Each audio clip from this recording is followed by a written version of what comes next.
right, everybody. A very, very warm welcome to this Rotary Club of London meeting. I now declare the meeting duly opened and remind you that this is being video recorded. If you do not wish your face to appear on our video recording, you will need to switch your videos off. Now, the way we normally start these Zoom meetings is to see if we've got anybody from overseas who can give us an update on what's going on in their particular country. Tim, we probably don't need to hear from you every single week because you're with us every week, unless there's anything you want to tell us about what's going on in Brussels and Belgium. Drew Lacey, it's lovely to see you here. I haven't seen you on one of our meetings before. I don't think Shropshire quite counts as overseas, so we won't get a report from you, but lovely to see you here with us, Drew. Fantastic. Tim, it's great to be with you. Great to see you looking so fit, but not Shropshire. That's David Johnson. It's Where are you? Gloucestershire. Oh, Gloucestershire. Okay. Well, they're all out to the west, aren't they? Chipping Camden is a beautiful town. It's where our Rotary Club is. All right. Fantastic. Anyway, very good to see you. Okay, fantastic. Let me give you some members' news, some members' updates. Our almoner Harry did just tell me that he's been in contact with Roy Standen, past President Roy Standen and past President Geo. They are really two very staunch supporters and members of this club, but they're the only two we haven't yet managed to get onto Zoom. And I'm afraid they are both steadfastly refusing to come onto Zoom. But they are both well, and that's the most important thing. I also had a report from Harry over the weekend about past President and our honorary member, Gordon Warren, who I told you a week or two ago had a mild heart attack following the start of his chemo treatment. He is now home and is on a slow recovery route. Past President Vassi, as you've seen, is back to life and back to action, so it's great to have her back with us. Duchess Williams-Alonga. Duchess has been appointed as the onto the District Community Committee, and she is now going to be from the 1st of July a District Community Officer. And that's the team, that's the committee that plans and organises district events. So if in the next year we get back to district events, Duchess, you're going to be a very busy lady with that role and your new role in the Rotary Club of London as the Special Events Chair. We wish you well. Soon you'll be catching up with Chicago and all the things that she does in Rotary. Events. Well, we've had so many events cancelled. Everything has got cancelled beside it. But I'm absolutely delighted to tell you about a new event which is going to take place shortly in this club. You will remember that the Rotaract Club of London, for which we are a sponsor club, was chartered a couple of weeks ago. And they are going to hold their first event in conjunction with us to raise money for the End Polio Now campaign. And it will be on Wednesday, the 24th of June at 7:30 in the evening. And the full name of the function is the Virtual Purple for Polio Prosecco Party. Okay. Now, the event will include singing by Grace and Ben Gautier and a former Young Citizen Award winner, Bethany Hare, who, like Grace, has raised thousands of pounds so far for charity through her singing. She's just released her first single, and she's landed a part in Hollyoaks. So she sounds like a very talented young lady.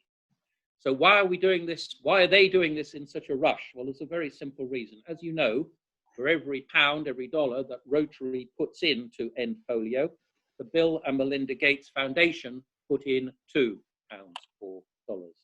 And they have said this year that they would put in up to $100 million, which means, therefore, that Rotary International were looking to raise the maximum of $50 million so that we could get the matched funds, the maximum matched funds from Bill and Melinda Gates. But of course, our Rotary year end finishes on the 30th of June. So this is there's lots of events taking place around the world to try to get towards that $50 million target. So there will be information coming out on how you can book this, but for now, please note it's Wednesday, the 24th of June, 7:30. You need to be there with a bottle of Prosecco, preferably.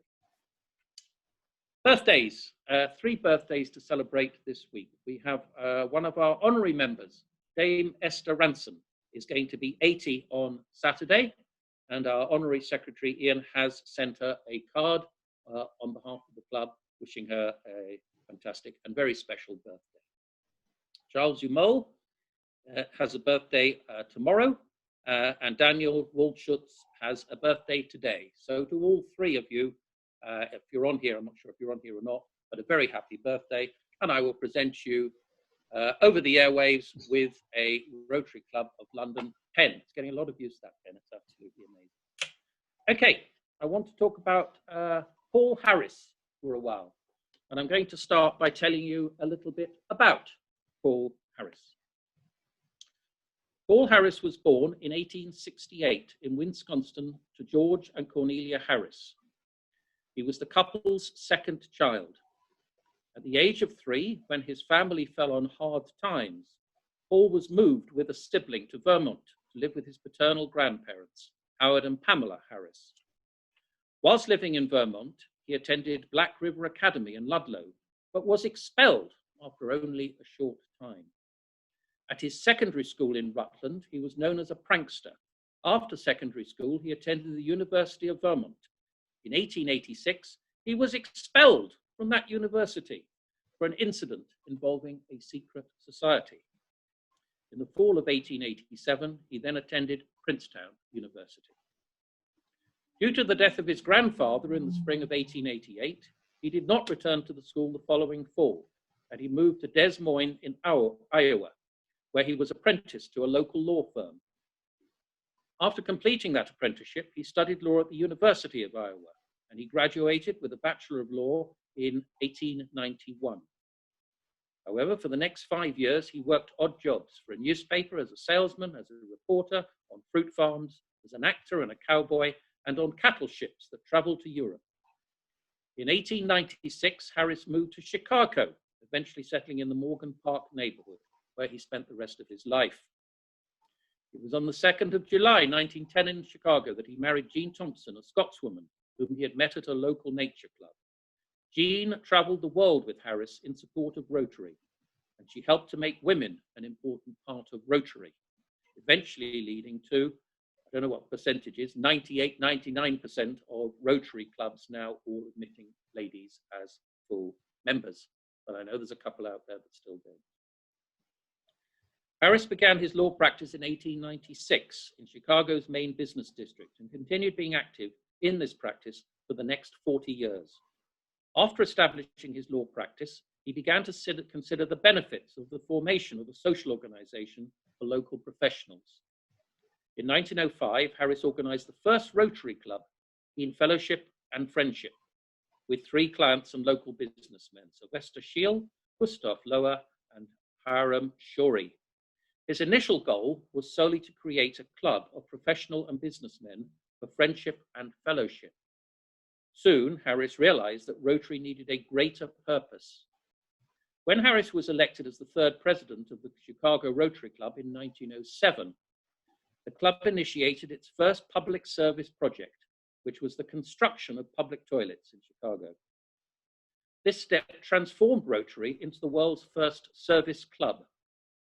This action was facilitated by the formation of the Executive Committee, and this committee was open to all members, and their noon meetings began the tradition of club luncheon meetings.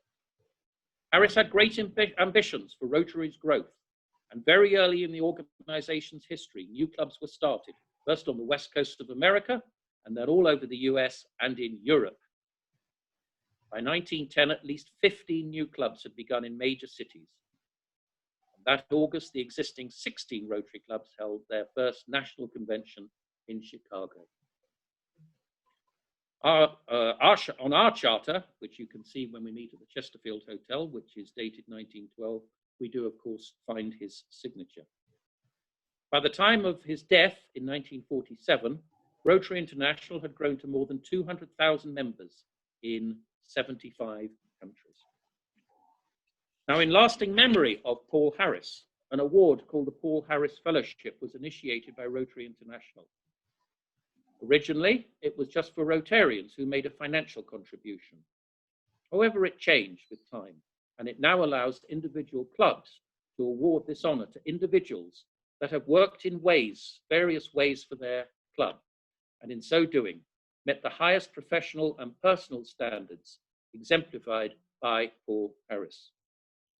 I am today delighted to be able to present some awards to some of those members who, in my view, meet those standards and who have done service for this club, some up front and some behind the scenes. All awards today are for first-time recipients. Clive, if it's possible, can you now bring up the first recipient onto the screen, please? Excellent. No, you're on the screen. No Hardy joined our club in 2010. No is a regular attender, and with Robin, her husband, supports many of our events. A few years ago, No took over as the chair of our international committee, despite ill health, where she has worked tirelessly to support various international projects. In this capacity, she coordinates committee meetings, she oversees various international projects, which of course are forever underway. She organizes the annual international dinner at the East India Club, which raises substantial funds each year for international causes. And she coordinates and promotes the annual Leonardo event. This year, it was supposed to have been in Vienna, and she had over 23 people signed up for it, which is a record, certainly in recent times. No, it gives me very much pleasure to present you, for all your hard work and dedication, a Paul Harris Fellowship. And I can tell you that your certificate and pin will be following in due course. Well done. Thank you. Clive, could you maybe put up our second recipient, please? Our second recipient is David Johnson, our president-elect. When the club was served notice of having to move out of York Gate about 2 years ago, we were faced with a mass, and I mean a mass, or possibly should say mess, of decades worth of historical records, memorabilia, furniture, and hundreds of banners which have been given from all over the world. David, in conjunction with Tom Swainland and Clive Amos, was instrumental in setting up various storage facilities for the different artifacts and in getting them moved out of York Gate. Since then, he has spent an awful lot of time looking at a lot more detail at our paintings and our furniture, and in particular is working on a couple of projects to use them to create goodwill and financial benefits for various clubs around the world, and that's still an ongoing project. David, it gives me very much pleasure to present you with the Paul Harris Fellowship and to thank you for all that you've done with our historical documents. Thank you. Clive, if you could put up the third recipient, please. Mahmoud Ahmed, you have been a member of our club since 2003. Your happy, smiling face is often found at our meetings, and you and your wife were due to attend our Leonardo event this year in Vienna. Mahmoud is a lawyer by profession, and he gave service to this club last year when we were given notice to move out of our York Gate offices without any compensation for the substantial costs that we were to incur in doing so. He and his law firm secured a financial settlement for this club, which gives me enormous pleasure to thank you very much for all your help in this matter and to present you with a Paul Harris Fellowship. Thank you very much for your assistance that you gave us at that time. Thank you. Thank you, Clive. And our final recipient, please. Chicago Osawa Horowitz, last but not least. This is a lady who puts in a massive amount of time, effort, and energy into everything she does for this club. Chicago only joined us 2 years ago, but this year has served as the chair of the PR and Communications Committee, which is pretty much a baptism by fire. She looks after our website and all our social media. And I know a lot of us don't really look at social media very often, but it's out there, our Twitter account, our Facebook account, it's all there and it's all up to date.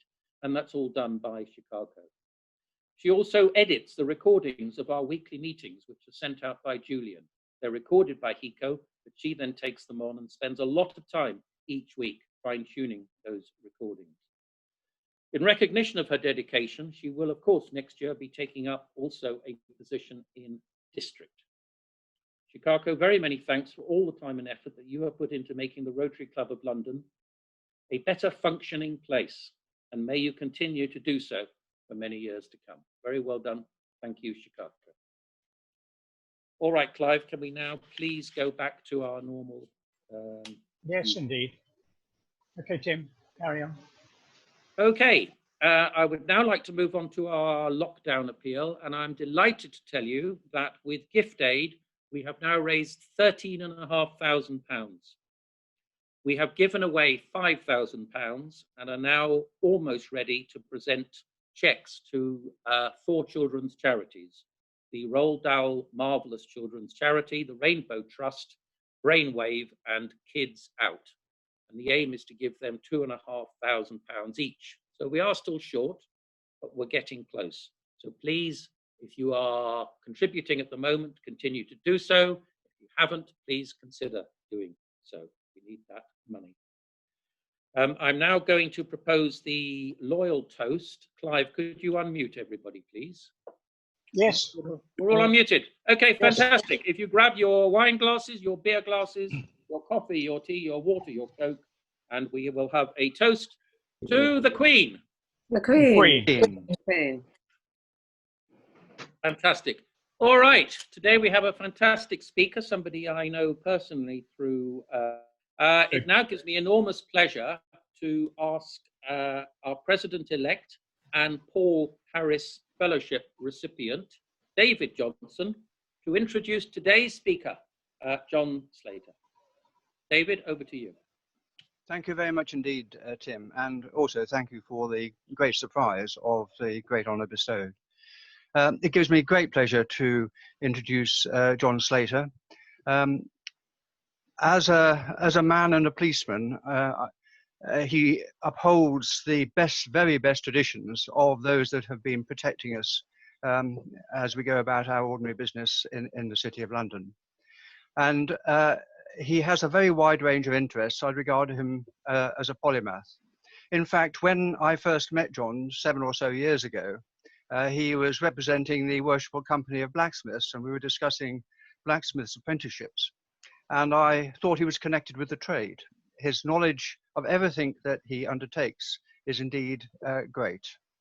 But he has also a particular way of communicating his experience, which I trust we will now be able to enjoy to the full.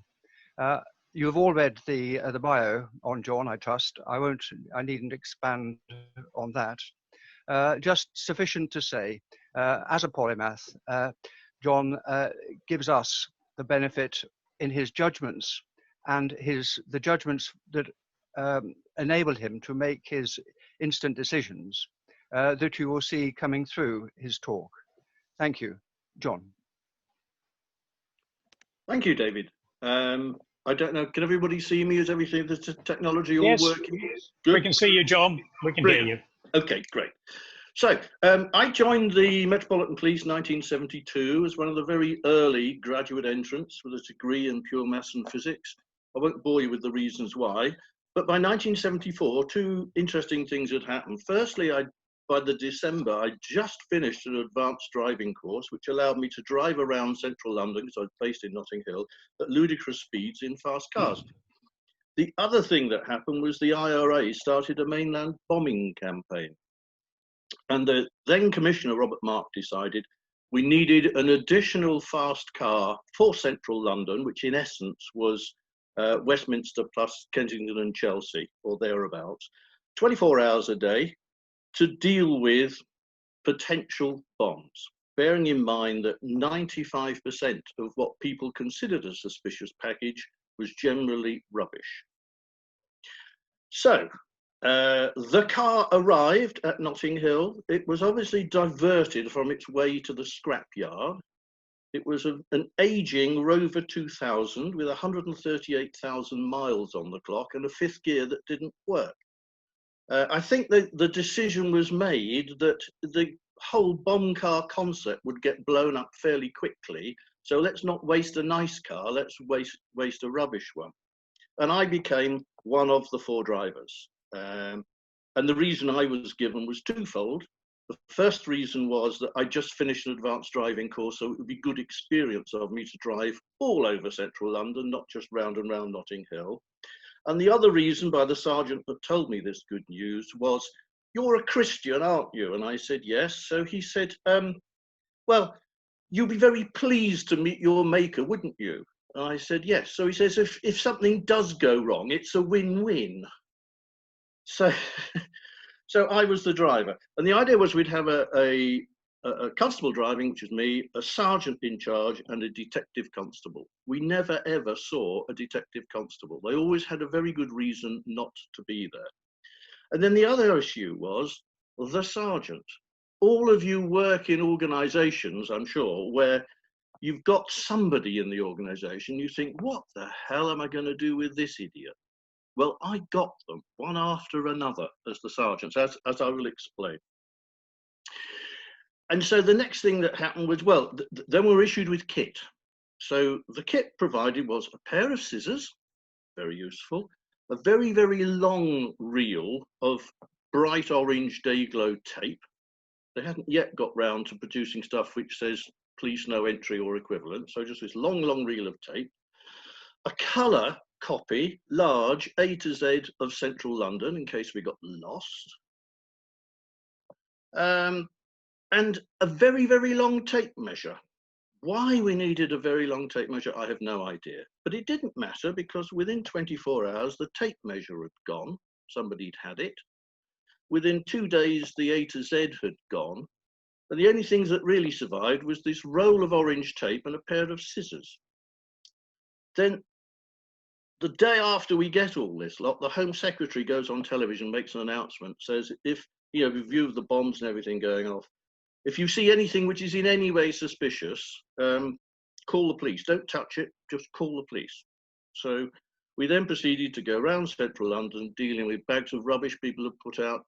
We even had a suspect sofa, 3-seater sofa, put out on the street, which somebody decided was suspect and called the police. The reason for doing so, I think, was that if you called the council to get rid of rubbish, you had to pay for it. Whereas if you called 999 and said it was a bomb, somebody came and took it away free. So for the first couple of weeks, most of the time was spent going around central London picking up bags of rubbish. And I won't name the individual, but I had the sergeant nobody else wanted in the car with me. We then get called on Friday evening to Prewleith's restaurant in Notting Hill. And it's literally around the corner from the then Home Secretary, Roy Jenkins. And he used to go there on a Friday evening, get a seat by the window and have a nice meal. This particular time he was in Brussels, so he wasn't there. But a package had been placed on the windowsill outside, outside the place, right where next to the table where he would normally eat. So Prewleith called us and we turn up. And the sergeant says, "Oh, it's going to be rubbish." I said, "How do you know that?" He says, "Nobody ever blows up anything in Notting Hill. It's not worth it. If they're going to blow up something, it's going to be in Chelsea or somewhere nice or Westminster." So I said, "Well, surely we should clear the restaurant and call the bomb disposal people." He said, "No," he says, "I'll show you it's not a bomb." He picks the package up, throws it on the pavement, leaps in the air and jumps on it with both hobnail boots. He said, "See, if it was a bomb, it'd have gone bang, wouldn't it?" Opens the boot of the car and throws it in. We then go round to Notting Hill Police Station, where they have a newly supplied bomb bin, which is made up of tractor tyres, so if something is dangerous and goes bang, the bits stay within it. He lifts the lid up and throws the thing in, pops into the police station, tells the sergeant on the desk, "There's a suspect package in your bomb bin. You better call the bomb people to just make sure." Hour later, we get called back and called into the Chief Inspector's office, where there is the bomb disposal expert, and on the desk in front of him is laid out all the pieces of the bomb that the good sergeant had jumped on. And what had happened was it was on a timer, and they used to take a very cheap watch with a plastic glass, and they would melt 2 pins through it. Take off one of the hands, so you only got the minute hand. Stick 2 pins through, one which touched the middle of the hands, as it were, and the other one would be at 12 o'clock, so that the minute hand would go round, and eventually, when it touched the other pin, circuit was made, bomb would go off. When the good sergeant jumped on it, he broke the watch glass, and because it was broken, it trapped the minute hand, so it couldn't get there and make up the circuit. But there was about 1.5 kilos of Semtex in there, which would have made a nasty mess of the car, a nasty mess of him. And so that was my sort of opening lesson to, these are real bombs. Next thing, very sad, because a couple of weeks later, called to Kensington Church Street, just south of Notting Hill Gate. So familiar to me, because it was my local beat, as it were. And there was we got a warning from the IRA. There was a package in the entrance to Dulce's shoe shop. Now, this was in the evening, so the shoe shop was shut. And we looked in it, and we could see wires, and we could see a battery. So I concluded it's a bomb. We called the bomb disposal expert, very, very nice guy called Roger Goad, who'd been a major in Northern Ireland doing bomb disposal work. He'd retired, and police had employed him. And Roger goes up and he says, "Yeah, oh yes, of course, we closed everything off and used our orange tape to close the roads, tying it from lamppost to lamppost and using the scissors to cut it." So Roger then said, "Yeah," he said, "this is very straightforward." It goes over to the packet, and then bang, it goes up in the air like a rag doll and lands very dead on the pavement. All the windows are put in. The police van that was parked at the top of Notting Hill Gate, so it was about 50 yards away, got blown backwards a car length, even though the handbrake was on. Just an idea of how strong the bang was. And what it was, they had put a false bomb in the top and then a real bomb with an anti-handling device underneath. So when Roger Goad went to it, what he thought was the bomb wasn't. It was a dummy one, and the real bomb with a handling device underneath it blew him up and killed him. So suddenly it was for real. We weren't going around doing bags of rubbish. It was now real bombs killing real people in a nasty way. And that was in the August of 75. September of 75, I get called to, well, I had another idiot sergeant. The first idiot sergeant got moved. I got given another idiot sergeant. And it was about lunchtime. And I'd gone to Marble Arch, because you can park in Marble Arch if you're a police officer, and it puts you fairly central and fairly quick to get to most places. And I'd gone to Marble Arch, and the sergeant had decided that he wanted a McDonald's, because you could see McDonald's from where I was parked. So he got out of the car, went across the road to McDonald's, and no sooner had he gone, there was a very, very loud bang halfway down Park Lane. So I thought I better go and find out, because it sounds like a bomb. And I get there, and a bomb had gone off in the Park Lane Hilton. To give you an idea, there had been a warning. It had gone from a newspaper, and the newspaper had phoned the hotel, so nobody at that stage had told the police. And they decided to send all the people back to their rooms. But of course, they then had 2 restaurants, and they decided to evacuate the restaurants.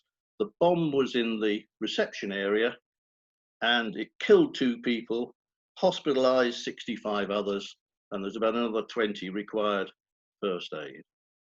And I went in there, and it was absolutely creepy, because there was smoke everywhere, as you would get from a bomb. And there were 2 little girls, age 4 or 5 or thereabouts, screaming their heads off, just wouldn't stop, screaming, screaming, screaming. And it just cut through me like a knife, the noise. And of course, my problem was, we didn't have personal radios, because we would have required to carry 16 of them to cover all the various bits of central London we were covering. The only radio I had was in the car, which was outside. So I thought, well, obviously the thing I need to do is go to the car, get on the radio and organise ambulances, police, bomb disposal, because you've then got a double murder scene. 2 dead people, double murder. So you've got to preserve the scene. The murder has to be investigated, etc., etc. Bomb squad's got to come. But as I was trying to go out to get to my car, there's this wonderful old beaten up Rover. A huge guy, a Canadian, comes up, grabs my arm and says, "You have to come and help my wife. She's badly injured. You have to come and help my wife." And he was much bigger than me, much stronger than me, and wouldn't let go. And I said, "No, I've got to go outside and get ambulances and police and all the other things that need doing. Bearing in mind, I'm surrounded by loads of injured people and loads of dazed people, and I can't really hear much because of these two screaming kids." So eventually I had to bend this guy's fingers to get him off my arm and told him, "Go and sort your wife out yourself. If she's bleeding, put a hanky on it and push. And there'll be an ambulance here soon." I went out to the car, got everything organised. But then was so busy because I was the first police officer on the scene, so busy organising and doing things, I just got on with it. And then carried on the rest of the day and so on and so forth.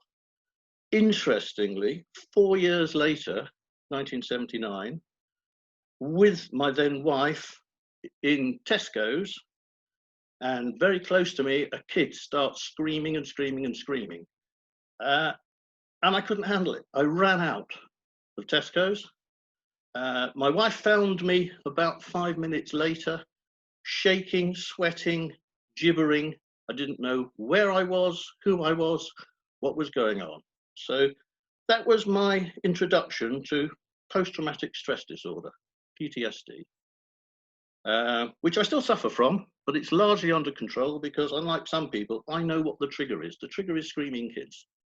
And as long as I avoid screaming kids, I don't really have a problem. So then back to the daily routine after that of bags of rubbish. And I got another idiot sergeant, a different one this time.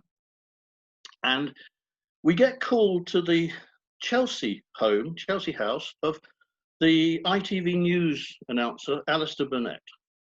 Now, this is September. He's been away for 4 weeks in the Caribbean. So his house is empty, but his housekeeper's there. And this is his London house. He has a mansion up in Scotland, you know, the family seat, as it were, with a housekeeper up there. And the housekeeper in Chelsea shows me what looks like a book. It's from Osborne Books. It's a book in a cardboard packet. And she said, "I'm not very happy with this," she said, "because he's not a member of a book club. He's never had a book delivered before. The postmark is Belfast, and I phoned Osborne Books and they don't have a branch in Belfast." So she said, "I'm a bit suspicious," see? And so I said, "Every reason to be." Idiot sergeant says, "No," he says, "it's a book. I look through, I can see it's a book." So I said, "Well, yes," but he said, "I'll open it now." I said, "No, don't do that." I said, "Why don't you go into the back garden and open it? Because that way, if it is a bomb, it only kills you. And the housekeeper and I will be very sad, but we'll be alive. Whereas if you open it now, we all die." "Yeah, okay," he says. So he goes out in the back garden, opens it up, and it is a book bomb. So the middle of the book's been hollowed out. There's about 4 ounces of Semtex in there. And of course, as he opens it, the lever flips up. But it doesn't go bang. And when the bomb disposal people come and have a look, the reason it doesn't go bang is because the battery'd gone flat. That it had been posted from Belfast to ITV on the South Bank. ITV had then posted it up to Glasgow, to his address in Glasgow. It had sat up there for blooming ages, and when the housekeeper went in on the once-a-week basis to see what was there in the way of mail, she redirected it to London, where it sat at his London address for a while, till eventually the housekeeper there came in and found it. And during all this time, the battery had gone flat. Not totally flat, but too flat to make the detonator go bang. So I'm spared again. Shortly after that, in October 75, there was another bombing, very, very nasty, very tragic bombing, where the person that got killed was totally and utterly innocent and nothing to do with Ireland, the IRA, or anything. Camden Hill Square, which is quite a steep slope, again, Notting Hill, just south of Holland Park Avenue. And there is an MP, Sir Hugh Fraser, who owns an XJ6 Jaguar. His next door neighbour, I won't name him, but he was a colonel at the time in the SAS and had been in Northern Ireland. He also owned an XJ6 Jaguar, although on this occasion he was away. And at the top of the square, one of the Queen's surgeons, a cancer specialist, Sir Gordon Hamilton Fairley, lived and had a dog. And at 6 o'clock in the morning, he took his dog out for a walk. Somebody had put a bomb in between the suspension, front suspension, of the XJ6. In fact, it was Hugh Fraser's XJ6, although I think they were aiming for the other one, which wasn't there. And the dog sniffed around and with his paw pulled out the bomb, killed the dog, killed Hamilton Fairley, blew the car up.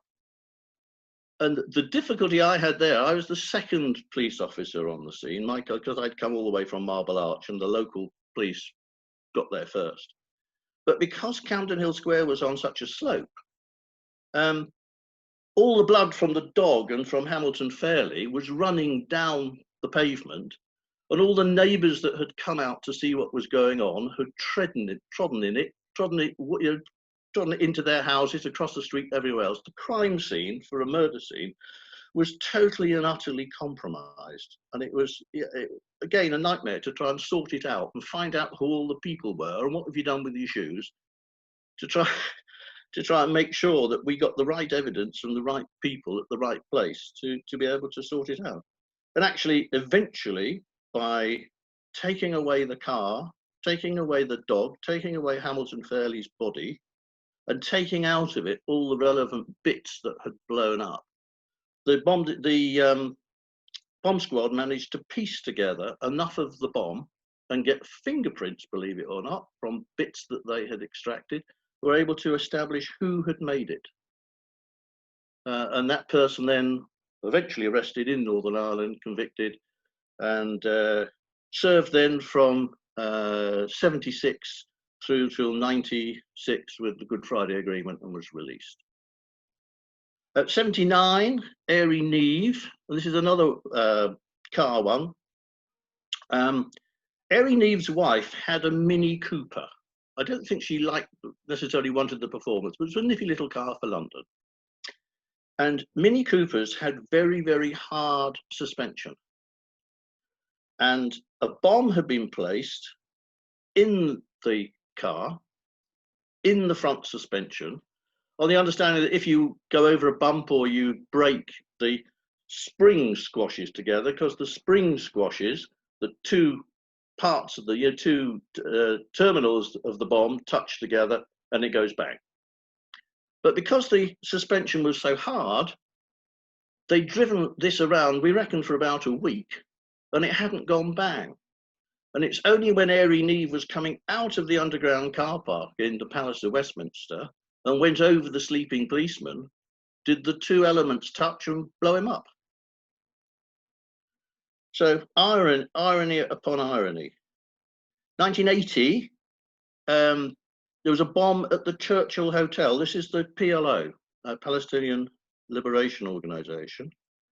For years, the Churchill Hotel, which is Jewish owned, and it's very popular with the Jewish population because it is necessary walking distance in terms of cubits to the synagogue around the corner in Gloucester Place. But for years they maintained that this had been a gas leak and it wasn't actually a bomb. It was a bomb. I was there. But we got warned that there was a bomb, and as I walked round the corner, it went bang, and I would have been 50 yards away, and it deafened me. And of course, there I am in full uniform, then a police inspector, about to take charge of the scene, and I can't because I'm deaf. So I can't hear a radio. I can't tell whether somebody's heard what I've said on the radio. I can't hear what people are saying to me. And in the end, I have to find a sympathetic sergeant, not the idiot sergeant, but a sympathetic sergeant to hand the thing over to, because I just felt so utterly useless that there I was, all the experience, all the skill, all the knowledge, and couldn't do a blooming thing. So, rolling on, in the meantime, my career has taken me in and out of Scotland Yard doing things with organised crime and intelligence and various other things.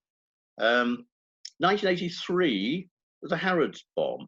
That was never ever meant to blow up Harrods. If you go into Hans Place, which is, if you go down the left-hand side of Harrods as you look at it, you come to a T-junction, turn left, that's Hans Place. What I won't tell you the number, one of the houses along there is the Special Forces Club. So if it's for existing and retired members of Special Forces, there's nothing there to say that it is, for obvious reasons. But the IRA knew this, and they wanted to blow the place up. So they got their Mini with all the bombs and everything else on board. But the Special Forces Club had an arrangement with Chelsea Police Station, and they had, Chelsea Police Station had loads and loads of old bangers and cars that had been stolen or repossessed after robberies or whatever that insurance companies had paid out for. So they just had to go to the scrapyard.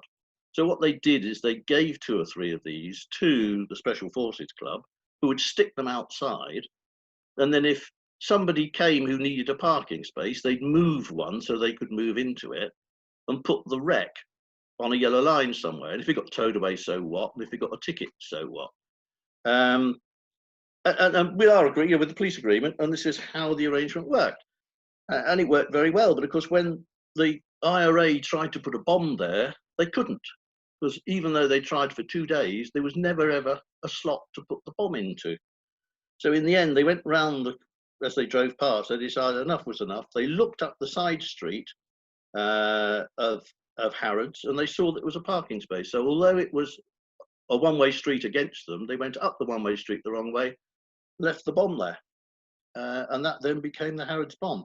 And sadly, Steve Dodd, who was the inspector from Chelsea, who got killed there, I then found early in '84 that I was his replacement.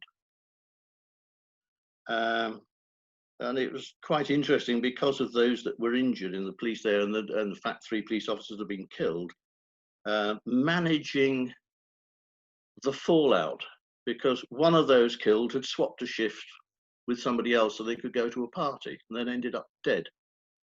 And an awful lot of hard work involved in counselling and helping and supporting, and people that would come to work and just suddenly fall apart and just, you know, sit there and sob.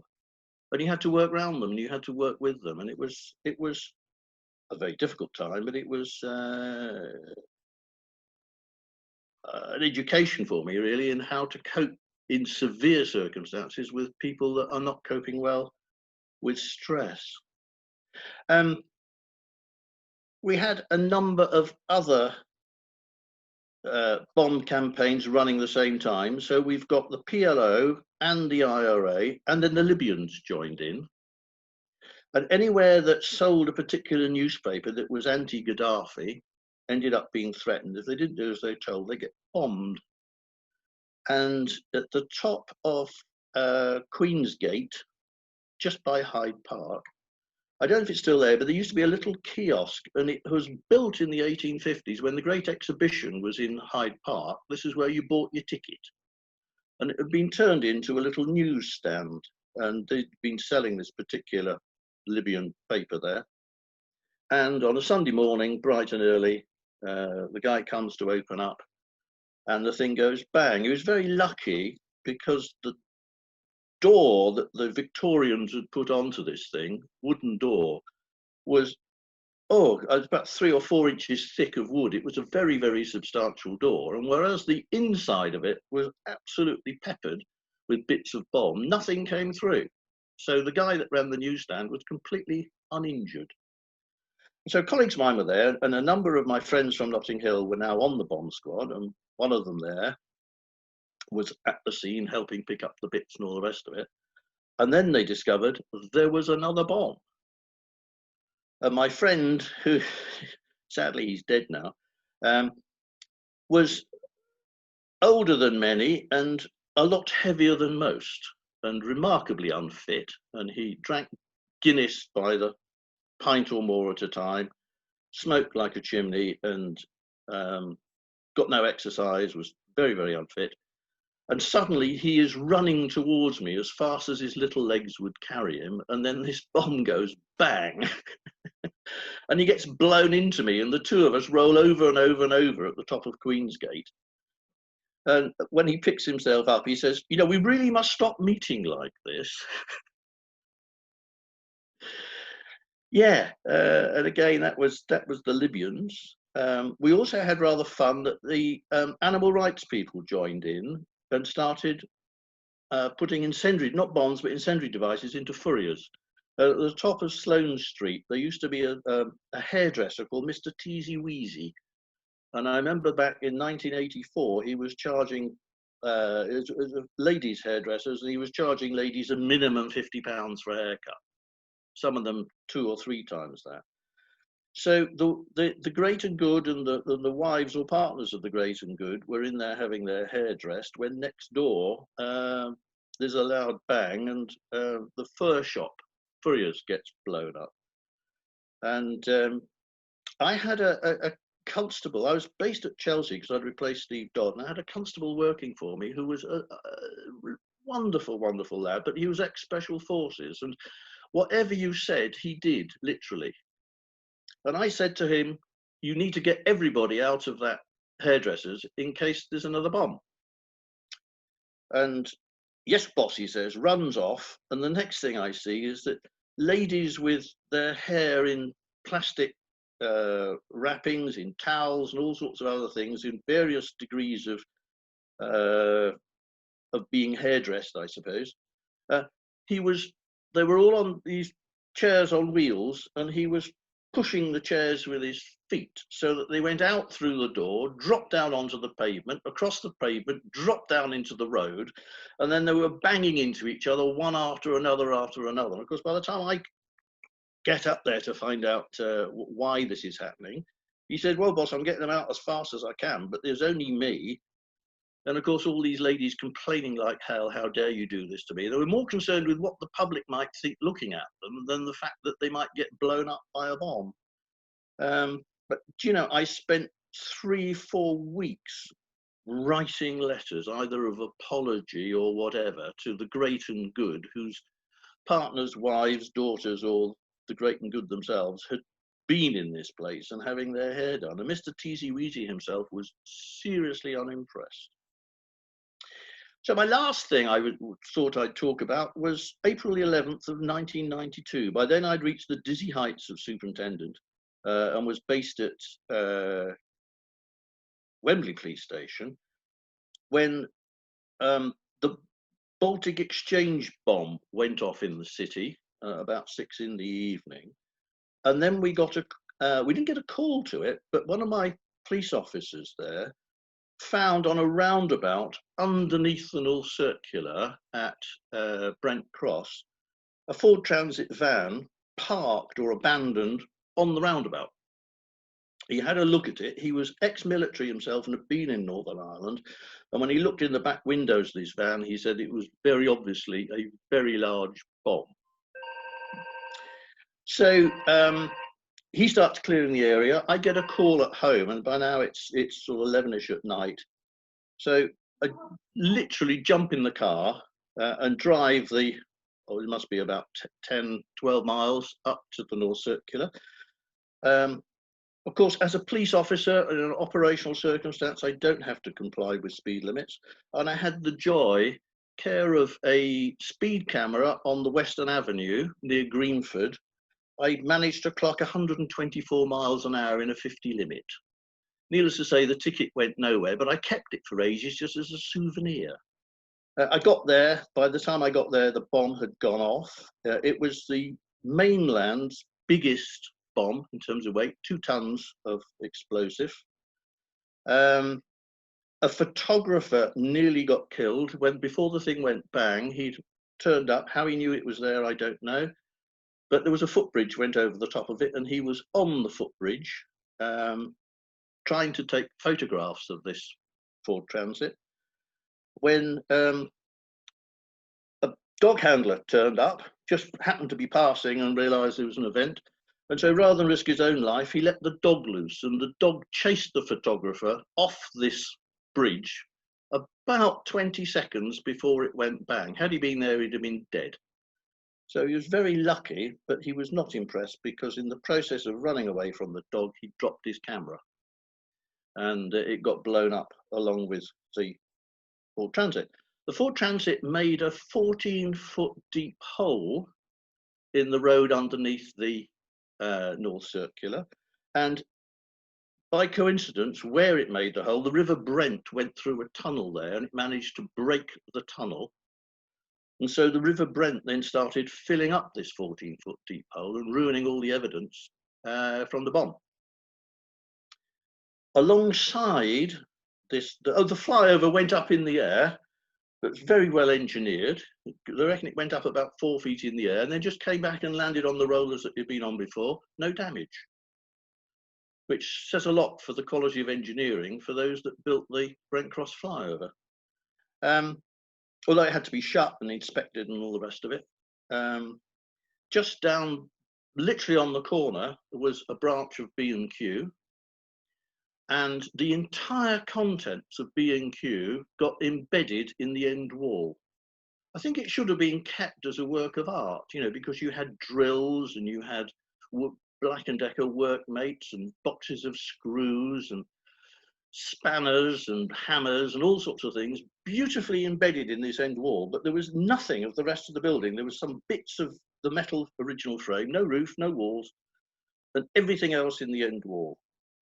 And while I'm getting everything organised with the bomb squad and so on and so forth, and making sure with the borough engineer for Brent that the bridge was safe and the roads were safe and so on and so forth, I then get called to a very, very irate person, and by now this is about 5 in the morning, and I go and see this, and they always tend to be little people. I don't know why. I'm not trying to be prejudiced, but this little guy was saying, I have a very, very important job to do. I said, well, what's that? He said, I have a sale starting in B&Q in 3 hours' time, and I have to get everything ready.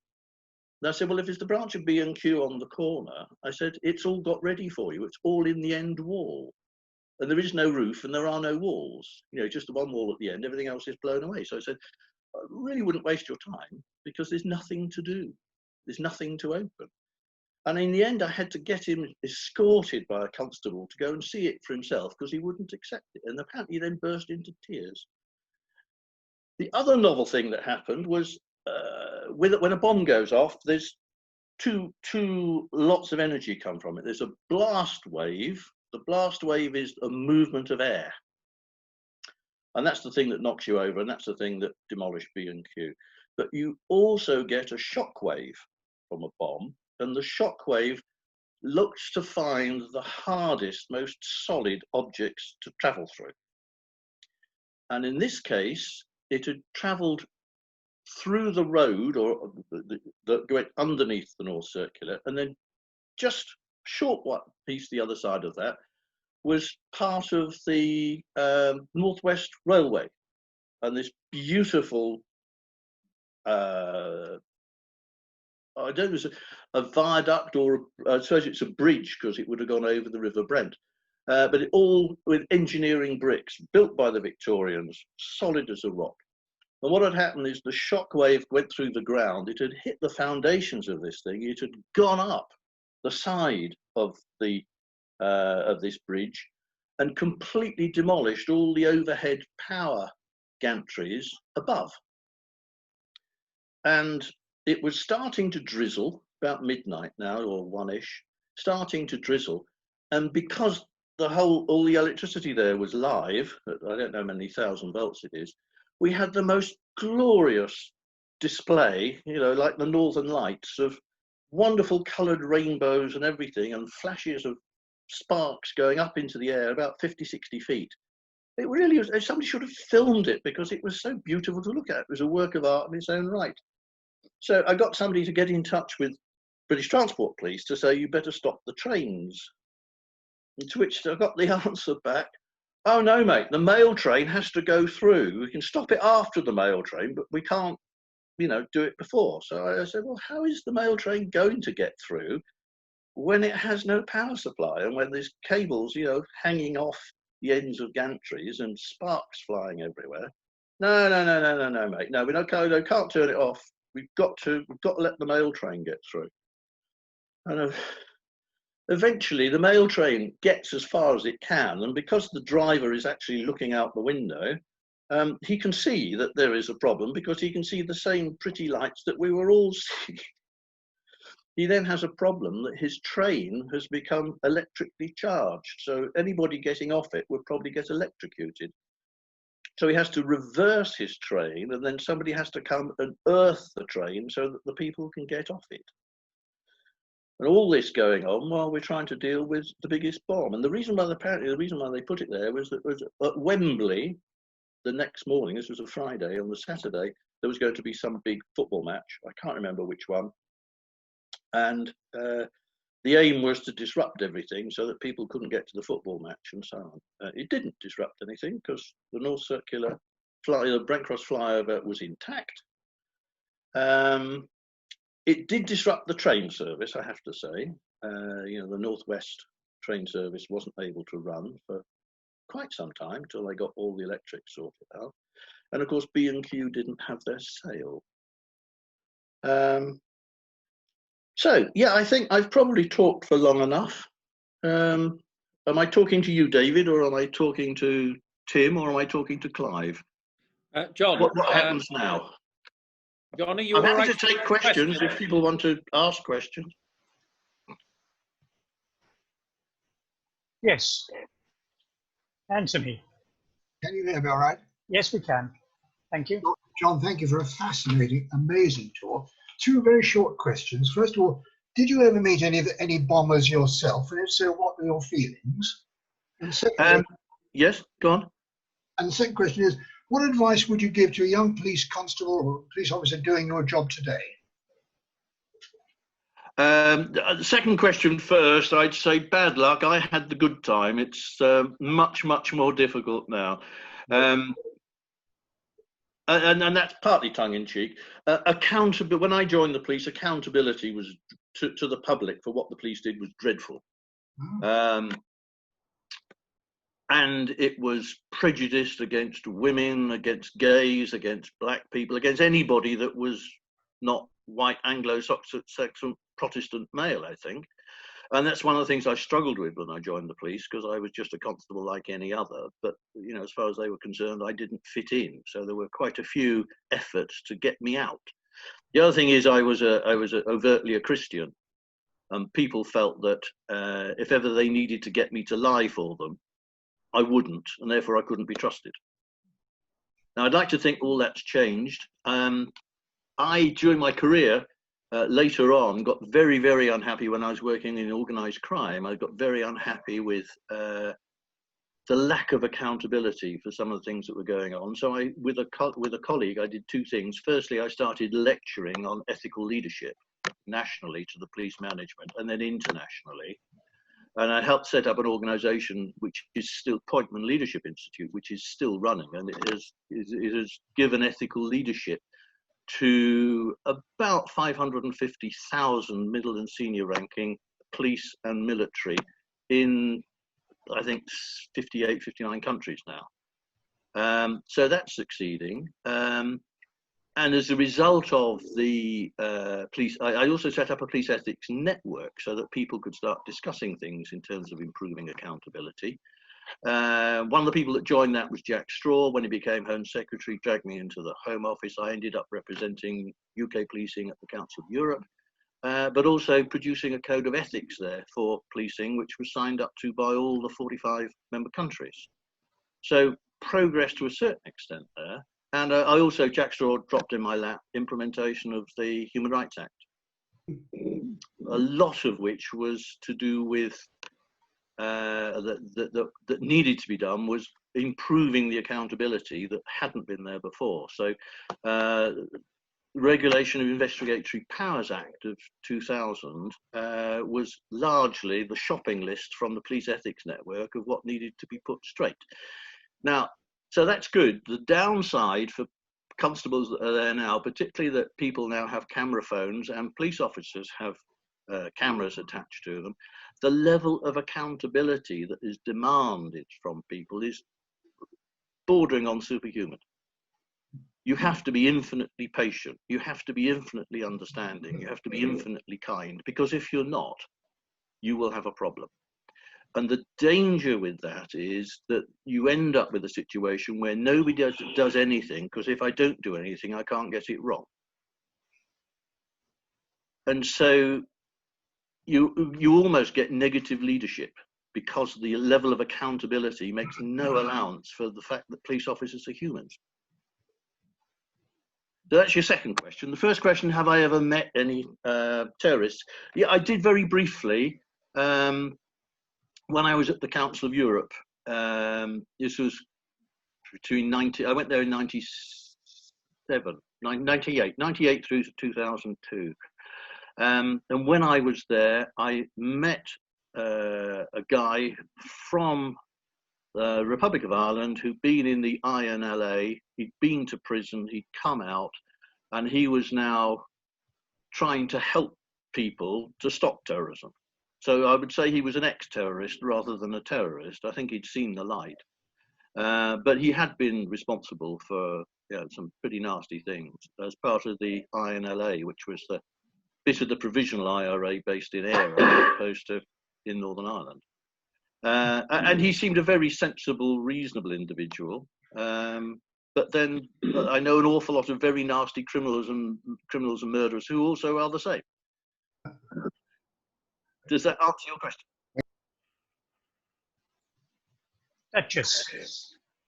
I am muted. Can you hear me? Yes. Yep. Oh, Hi, wonderful. Duchess. Hi. John, I want to commend you on an absolutely fantastic presentation. Thank you. I appreciate all of your experience and skills within the terrorism industry, you know, and I'm sure you are aware that, especially in light of what's happening and what's been happening in recent months and stuff like that, the law enforcement establishments around the world for decades have been perceived as institutionally racist. Yeah. And you have acknowledged in answering Anthony's question that, you know, you felt a similar thing when you were in the forces. Now, I'm not sure if you're aware, but you have certain persons in government and right-wing individuals are actually damning the Black Lives Matter campaign as a form of terrorism. Rubbish. And so, Rubbish. Absolute rubbish. Yeah, we are aware that, you know, with any protest, you will have persons who will want to capitalize and want to loot and do whatever to take away from the message that's actually what they're trying to say. So my question to you is, because, like, I mean, I'm sure you're aware that there's very few law enforcement officers from the BMEA communities, okay? And somehow through my community development work, you have a lot of persons who don't want to engage with the police because they fear that, you know, that they're not going to listen to them, or they don't want their identity because of gang crime, whatever that may be. So, you know, I want to know, as an advisor, because I know you said you're retired now, I read your bio, as an advisor to these parliamentarian committees, what advice would you give to them regarding engaging with the BME communities and the Black Lives Matter campaign? Because this campaign is not going to go away, okay? All lives matter. From these communities, as far as we're concerned, all lives matter. Yes. We just need change, and change must come. Thank you. Duchess, can I say two things? The first thing is, there is a very great danger by conflating the policing problems of America into the policing problems of the UK. You would end up with, you know, a camel being a horse designed by a committee. You know, you'll end up with the wrong thing, okay? America's problem, if I could put it in a nutshell, is it only provides, with a few exceptions, it only provides law enforcement. And law enforcement is not a result. The result you want is peace and tranquility and a happy public, okay? If the result you're looking for is law enforcement, then all you're going to do is fill your prisons with argumentative people and kill people that don't deserve to die, okay?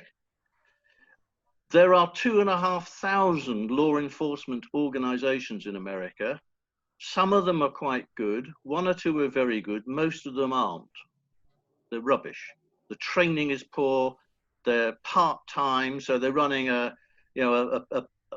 pizza takeaway and they're law enforcement, or they're running a whatever it may be.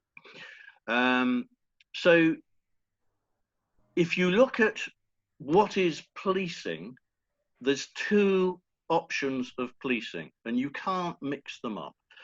One is a police state. So that is when you have a dictator who says, these are the rules, you're going to do it. And you need roughly 10% of your population to run it, okay? Because you've got to make people comply. The other option is democratic policing, or policing by consent. And there you need roughly one police officer per 250 per 300 people, which is roughly what we have in this country. And it works on the basis that largely the public police themselves, but if it's either too difficult or too dangerous, then a police officer will come and give them a hand. Okay? Now, if that is going to be the case, then you need three elements to it. You need peacemaking, so where you haven't got peace, you've got to make peace. But the aim is peace, not enforcement. Enforcement is a tool, but if it's not giving you peace, then either it's the wrong tool or you're not using it appropriately. Okay? The next thing you need is peacekeeping, where you have crime prevention, you design out crime, you encourage people away from crime, you give people alternatives to crime in terms of education, career, and a whole load of other things. Yep. The third element is peace building. And there you need to educate your public, starting in schools, I would suggest with kids of about 13, 14, to understand that the way policing works is that the public police themselves, and police officers are there to help and support them if it's too difficult or too dangerous. But if they don't police themselves, they'll end up in a policeless, in a lawless society. And you have to build on these things. Now, in America, peacekeeping and peace building are virtually non-existent, okay? And that's why they have a problem. In this country, for many, many years, from the mid-70s onwards, people worked very hard on those three elements. Two things have gone wrong in this country, in my opinion, okay? The first thing that has gone wrong was that when we were hit with austerity in 2010, the police service nationally had to take a 20% pay cut. And, well, budget cut. Now, bearing in mind that over 85% of the cost of policing is people, that means that you're taking people away. You cannot take away the peacemakers, those that are responding to 999 calls, okay, because you need them. You can't take away the riot police because people will riot and have demonstrations and all the rest of it and football matches, so you have to keep them. So the bits that go are the peacekeeping, crime prevention and designing out crime and education, involvement of police officers in schools and all those sorts of things, and the police building bits. And they've gone by the wayside. And that's not because people don't want to do them. They do, but they just aren't the people to do it. And so very, very good schemes that were in place in 2007, 2008, that have been running since the 70s, have just been flushed down the pan. They're just not there. When do you see a police officer on the street? When do you see a community support officer? They're virtually non-existent. And yet these are important elements if you want policing by consent. The other thing, if I've got time, I know it's 2 minutes to 2. 1919, after the First World War, there was a police strike. There was a police strike because people coming back from the war, leaving the military, they wanted them to go into industry because industry needed to be kick-started. So the whole of the public sector, the civil servants and the police and everybody, took a 20% pay cut. And the police went on strike. And because a lot of them got sacked, some got imprisoned because they went on strike, and because the pay was so rubbish that people moved elsewhere, between 1919 and 1921, a third of the police were recruited in the UK.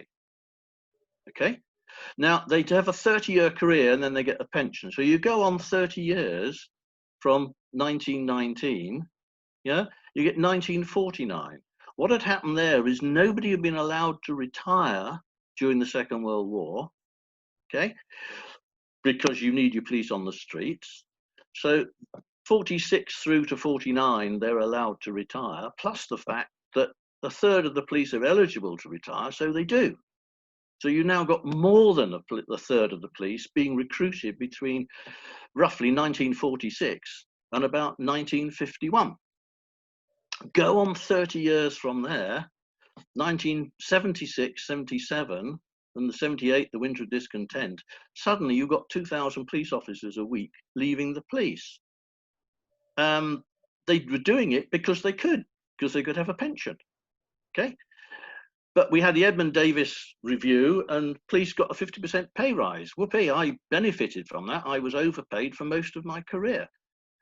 But then what happens, go on 30 years from there and you're hitting 2008 through to 2011, a third of the police go. So you've then got a situation, bearing in mind all the detective jobs, all the domestic violence units, all the jobs like that, which don't involve shift work, everybody wants to go and do. So they're always full. So the place you'd end up taking your police officers away, the experienced ones away, is those that are providing peacemaking, those that are on the street. Okay, and you ended up certainly in many cities with a situation where you've got somebody who's been in the police for 9 months teaching somebody who's been in the police for 3 weeks how to police. And that's roughly, I mean, that's 2011. We're getting a bit more experience now, but my goodness, it's not been good. And what's happened is because most supervision in the police is after the event. Police officer goes to it, deals with it, and only after he's done it does the sergeant say, well done, or you shouldn't have done it that way. Yeah? There's very, very little direct hands-on supervision. Okay? So because of that, you end up with a situation where you get this horrible cycle where if I'm winning, I must be right. So if I beat people up when they confess to the crime, whether they've done it or not, then I'm successful because they pleaded guilty. So next time I'll beat them all up. Do you see where I'm coming from? I mean, that's an extreme example, but you get very, very bad behavior being encouraged because it produces the result that's required. And that's what needs sorting out in terms of policing. But in addition to that, when you look at the peace building element that should be there that isn't there, that should be involving schools and education, but also the local authorities. There are many, many people that are struggling to just cope with being a family and being alive, and they need a lot of help. Now, if you've got your peace building right, they are identified very quickly, either by police, by social workers, by neighbours, whoever it may be, and help can be provided. Enforcement is the worst possible thing you can point in the direction of such people. Because all you're going to do is hurt them, alienate them, but also alienate all their friends and neighbours. Sadly, that is what's happening because you've got the blind leading the blind on the street to a certain extent. They turn up to an event because the peace building bit's not there. You haven't got the background knowledge and intelligence of this is a family who's had this problem and that problem and blah blah blah, and the kids are dyslexic and there's problems at school and you don't get any of that. All you got is a fight in the street. So the police turn up and arrest the winner, take the loser to hospital, and you haven't solved the problem. All you've done is enforce. You've not solved the problem. And nobody is looking to pick up on that, to go back to say, well, okay, we've done the peacemaking bit, but we've got to do the peace building bit. How do we help this family or these people, this neighbourhood to cope, to improve, and so on and so forth? It's not just the police. The police have to work hand in hand with all the other agencies, and it has to be multi-agency partnerships in order to have a peaceful society. Here endeth the sermon. Thank you. Tim, unfortunately, we've run out of time. We can't take any more questions, but over to you, Tim. Would you like to take back the meeting, please? John, I obviously know you through the Confrérie de Sabrador, which is the champagne cork popping organization, for those that don't know what it is. But I didn't know your background. So first of all, many thanks for that fascinating, detailed, and somewhat frightening account of the bombings in the 1970s and 80s, told in the most remarkable way. I was born and bred in Notting Hill Gate myself, and I was living there in the 70s, 80s. But I've never quite put it all together. You know, it was all going on all around me. Absolutely amazing. And what clearly started for you as a fairly Heath Robinson affair, very quickly became a lot more serious.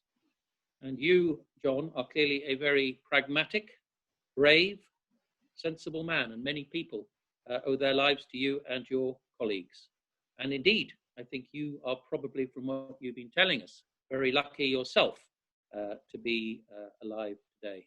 Many close escapes with death. So thank you very much for all the work you did to protect us and look after us, and for such a fascinating and honest talk that you've given us today. And I hope once we go back to the Chesterfield Hotel, whenever that may be, you will come and see us in the flesh. So John, it just falls on me to present to you the speaker's certificate. Oh! Which I will scan that over to you tomorrow. Lovely, thank you. And you get a virtual pen, but I can only give it virtually from the Rotary Club of London. So thank you very much indeed, John. That was an amazing talk, and catch up with you in real life soon. Can we just unmute everybody, Clive, to give a clap to John? It comes out more reddish, and that's why. Yes, that's good. Can we give John a clap, please, everybody? Absolutely brilliant. So would be, and could we mute again, Clive, please? Silver, but because the electrons exchange over the risk of X. Yep, muted everybody. Actually, it's you, Tim, so you need to unmute yourself again. Clive, can I, Tim or yes. Clive, can I just make an offer that if people have got burning questions, if they can email me, I'll try and answer them. Oh, but you need an email address. I'll tell you what, John, if you can go into chat and put your email address into chat, so people can pick that up from there. Is that all right? Yeah, fine. Clive, I think we are now joined by Eldred Bethel, the former High Commissioner of the Bahamas, who's in Nassau. I did introduce him at the beginning, but I believe he is now with us. And maybe we could just say hi to him if he could be unmuted. I'm here again, Clive. You are here, Eldred, are you? No, this is Carl. Oh, Carl. Hello, Carl. Roberts. How are you? Good to see you. Good to hear you. Yes, everything still well with you, Carl? Yes, yes, it is. And John, a very interesting presentation. I posted a question, you'll see it in the chat. It's pertaining to the militarization of the police force. Lovely. Thank you very much, Carl. Brilliant. Okay, I don't think Eldred is here. Eldred, if you're here, can you unmute and say hi? I can't see you anywhere. All right, so for those attending the full council meeting today, if you go offline and rejoin again, please, at 2:30, so you have a short break. Next week, we have Glass Boot Day, so you will hear from me, and you will also hear from Donna Wallbank, the RGBI president, for one of her last speaking engagements. Please remember in your diaries, the 24th of June, 7:30 in the evening, we actually have a social event. Okay, Clive, if you could unmute everybody, we will have the final toast, please. Can I just congratulate on behalf of everybody, all the people who have been recipients of the Paul Harris Award. I'd like to sort of clap them as well, if it's right with you. Okay, yeah, well, we can do that. Absolutely fine. Thank you, Harry. Well done, four of you. And if we can all grab our glasses for one last time today, our toast is Rotary and peace the world over. Rotary and peace the world over. Thank you all very much, and see you next week. Thank you. Thank you. Thank you. Thank you. Thank you very much. Bye. See you next week. Bye-bye. Yeah. Bye. Bye, everyone. Bye, everybody. Bye. Bye. Thank you. Bye, everybody. Thank you very much. Bye-bye.